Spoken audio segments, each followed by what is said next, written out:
Good day, ma'am. My name is Paloma Jacqueline Ramos, 39 years old. My height is 180 centimeter. My weight is 60 kilos. I am happily married. I have 12 years old kids, a boy. I don't have any illness or serious long time history in illness. I don't have any tattoo in my body. I have experience in Hong Kong for household, for domestic worker.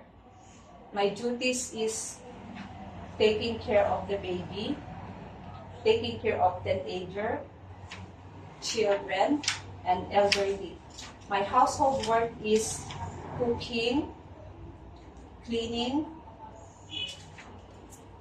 laundry, washing the laundry, ironing, washing the cars, vacuuming, cleaning the furnitures, cleaning the windows, and tutoring the kids.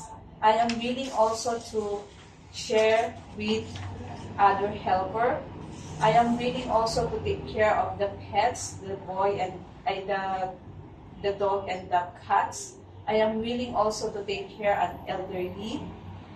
I'm willing also to take care of a newborn baby. I can sing also the song, the Twinkle, Twinkle, Little Stars. I hope, ma'am, you can hire me and promise to do my duty and finish the contract. Thank you, ma'am. God bless.